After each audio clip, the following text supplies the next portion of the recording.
Salut les amis, c'est Bababert. Je te montre un petit truc. Là, il y a un petit enclos, donc mes pitbulls, qui est un espace potager. Donc ça dépend, chaque année on change. Mais là, il est ridiculement tout petit, mais c'est juste pour te montrer, par exemple, dans un petit jardin citadin, ce que tu pourrais avoir. Ce qui est immense déjà, je sais. Recouvrement, on a cultivé dessus, on a récolté tout, on a laissé quelques choux, ça monte en fleurs. Et puis il y a plein de plantes spontanées, forcément, qui est là, qui va monter, qui va vivre.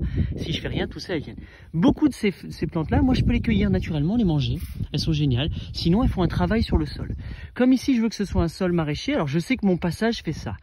Et le reste, tout ce que tu as pas sur mon bras, bah, c'est là où je vais planter plus ou moins de façon assez dense. Donc je vais faire en sorte de nourrir beaucoup plus cette partie que cette partie. Ici, essentiellement du carbone, donc beaucoup de paillage, de BRF, de broyat, même de carton si tu voudrais.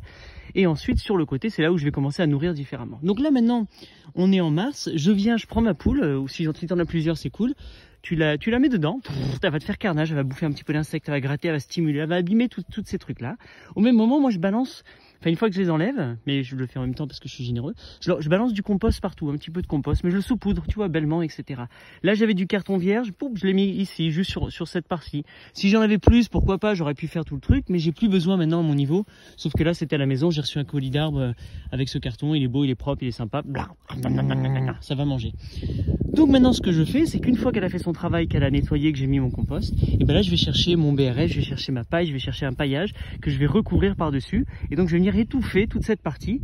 Comme ça tout ce verre qui va rester, lui va être directement mulché sur place, mangé, les racines vont commencer à mourir, il y en a plein qui vont survivre forcément, et tout ça, ça va être super ameubli, enrichi, pour que moi là d'ici un mois, 2 mois, je viens planter dedans. Des fois je mets mon mélange mon kit de régénération, donc tout ici, là j'ai pas eu le temps, mais normalement j'aurais planté mon kit de régénération, et à cette époque tout serait beau comme ça, haut, et là j'aurais justement tout couché, tout coupé, tout aplati, donc ça aura déjà fait un gros mulch, et ensuite une sorte de mulch carboné par dessus pour protéger de la lumière, pour pas qu'il y ait que le maximum de chlorophylle, de jus de bonté rentre dans le sol plutôt que s'évapore. Donc je recouvre, et j'aurais pu juste recouvrir avec du papier carton, par exemple des tissus, ce que tu as envie. Maintenant ça dépend de l'esthétique que tu cherches, effectivement c'est pas super esthétique de voir ça tous les jours, vaut mieux voir une couverture végétale. Mais je fais ça à peu près un mois avant de planter, et là dans un mois, je viens planter, j'aurais plus qu'à ouvrir mon mulch, et je peux y aller directement, ou alors tout gratter, et ensuite jeter mes graines à la volée un petit peu dans tous les sens.